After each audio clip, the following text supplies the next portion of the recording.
Yes, abalabi baffe abalungi tubaniriza ku MMTV. Thank you for watching in MMTV. Amawulire agakagwawo kati nga sinabana kubabuuzaako buli omu agamba atya kansoke mbawe amawulire agaliwo. Donizera yeeyagala oba yeevulunga ne mutabani wa Tamale Mirundi oba gwe mumanyi obulungi nga Tamale Mirundi Junior. Amawulire genzize nago olunaku olwaleero. Subscribing wansi awo tulabike nga ate tweyongerera ddala n'amawulire. Mugamba mutya abalabi ba MMTV? How you guys doing? How is everybody doing, man? Thank you for tuning in MMTV. Thank you for watching each and every single time. Mwebale nnyo kubeera nga musubscribing buli tujja n'amawulire nga mubeera nga mmwe abasooka okubeera nga ate mugategeera. Nkuleetedde exclusive eno egenda kuba ekwatagana ku bano ababiri, mutabani wa Tamale Mirundi ne Donizera. Donizera mukazi mukulu, ayina abaana abawerera ddala abaana abataano, yafiirwako n'abalongo ate ayagala ali mu mukwano ogw'ekimmemmette n'akavubuka kano akato koolabaawo kali mu myaka 23-24, katabani ka Tamale Mirundi. Mutabani wa Tamale Mirundi ono atamumanyi musajja ono political analyst wa People Power, abadde agezaako okubeera nga analyzing nsonga za politics eza Bobi Wine zikwatagana buli kimu ekigendera ddala maaso mu ggwanga. Ne Donizera avuddeyo n'agamba if Kuwoma was a person yandibadde Tamale Mirundi Junior ono. Bannaayi Donizera tutwala speed, tukyali mu struggle, tukyali eno side zeeno, ate kati tulaba Bobi Wine bamukwatidde mu nju, ate tukyali ku bino, ate kati Donizera naawe tutwala speed. Kati kwegamba ebintu sibitegeera ki ekigendera ddala mu maaso. Sebo Tamale Mirundi Junior yeno Uganda empya gye wali oyogerako. Bana babiri babadde ku radio station emu, babadde bagenze okola interview ababiri, abantu nga tebakkiriza nti no bana babiri beeyagala. Donizera n'abagamba mwagala tukole ki mutegere nti no tweyagala. Presenter n'abagamba oba mweyagala tulisi kale omwana muwe ku kiisi awo nga tulaba.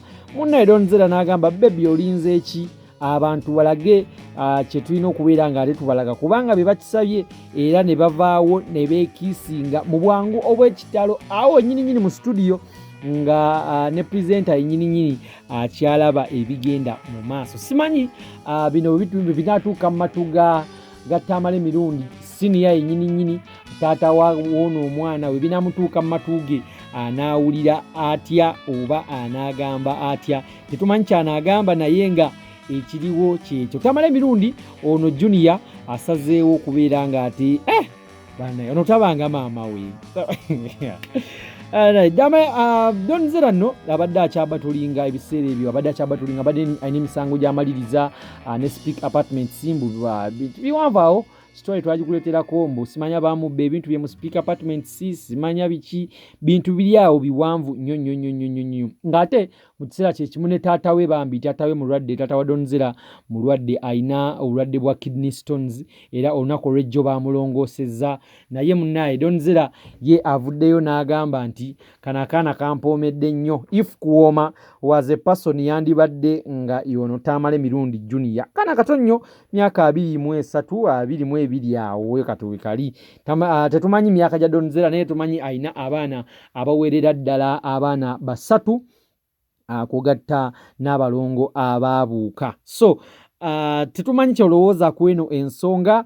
Abantu abamu bayinza okugamba nti eri affiliated ku nsonga ezimu, naye tetumanyi engeri gy'okirowoozamu. Osobola oliwadde mu commentinga awo wansi n'obeera nga ate otubuulira kiki kyolowooza ku eyo nsonga. Ekifaananyi ky'olabaawo producer wange kyakulaze kyekyomu oba bimu ku bifaananyi bya taata wa Donizera ng'agezaako kubeera nga ate operation yabadde ewedde nga bamaze okumuoperatinga nga bagenze okubeera nga ate balaba ebinaavaayo oba anassuuka. Katumusabire assuuke bulungi, naye ate taata ali ku kitanda, muwala we ali eno agezaako okubeera nga ate agaaya ku bunyama obuto, agaaya ku buntuntu obuto obuzzaamu omusaayi.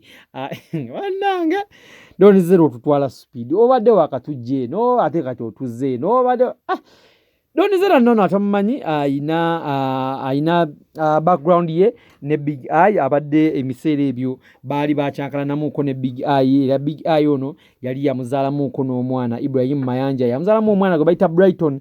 So bana babiri bali mu relationship etagambika era bali mu mukwano ogw'ekimmemmette.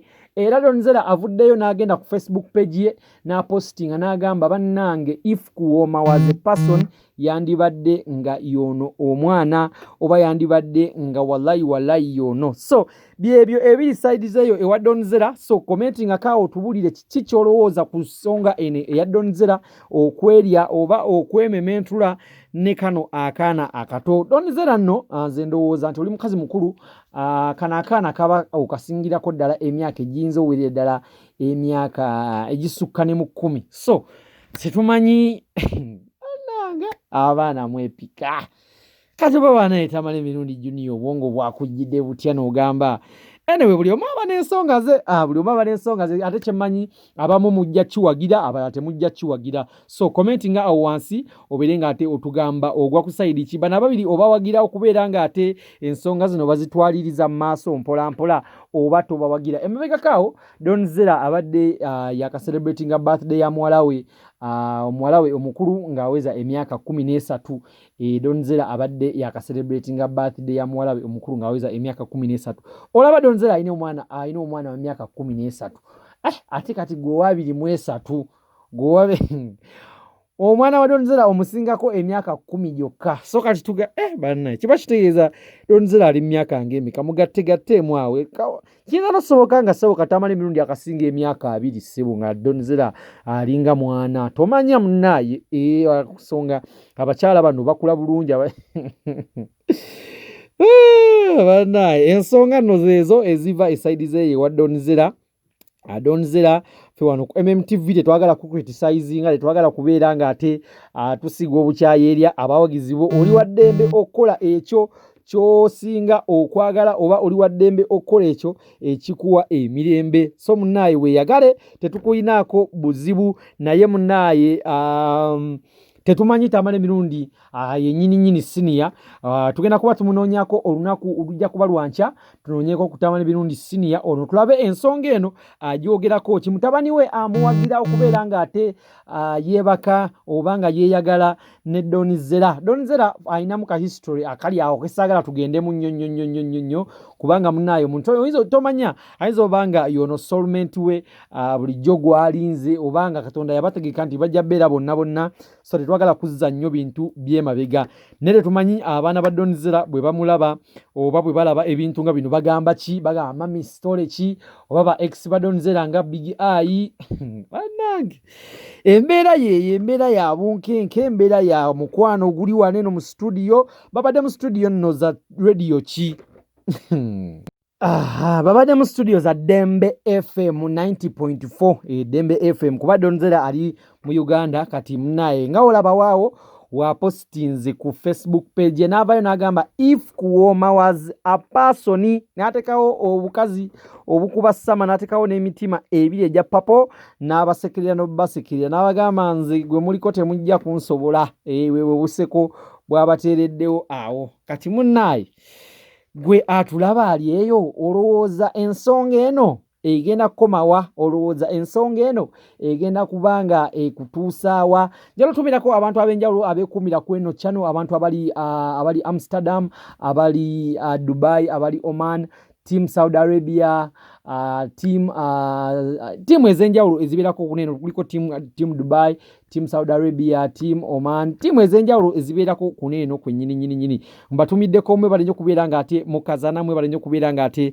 mukola temujjango oko subscribinga wansi awo gwe yakatweyungako oba gwe yakajoininga channel eno. If you're seeing this channel for your first time subscribinga wansi awo tubeere nga ate tutambulira wamu n'okumanya amazima n'obwenkanya. Wano tetuleeta bulimba buli mawulire ge tuleeta gabeera clarified era afa abasooka abalala ne bagoberera. So munnaaye liggulire eririwo essaawa zineeno katulinde tulabe tamala emirundi siniya waanaaliwero kaminga oba kyanaaba alyogeddeko olunaku olw'enkya tugenda bukeereza nkokola era tugende tumunoonyeeko tamala emirundi siniya tumugambe nti munnaaye omanye ebigudde mu ggwanga ng'omukulu Bobi Wine bakyamusibidde ewuwe abaana bali eno ate bo bali mu kweyagala bweyagazi chika subscribing awo wansi munaye gwe yakatweyungako ate tubeere nga ate tutambulira wamu n'okumanya amazima buli wamu. Subscribing, thank you for watching in MMTV. Thank you for watching each and every single time we tujja live and direct. Thank you for watching MMTV. Wano tuleeta affairs ezenjawulo, abantu abagala okubayamba tubayambira waneeno, abantu abanoonya ebyabwe tubayambira waneeno, kwegamba ensonga ezenjawulo tuzikwasaganyiza kweno channel. Munnaye eno channel yammwe twasala okubeera ng'ate tubaweereza ng'ate mmwe nammwe mwebale kubeera ng'ate mulaba ne mutusaamu obwesimbu obwo ne mubeera nga mutulaba each and every single time. Mwebale nnyo okubeera nga mwekumira ku MMTV. Allow me say bye bye for now.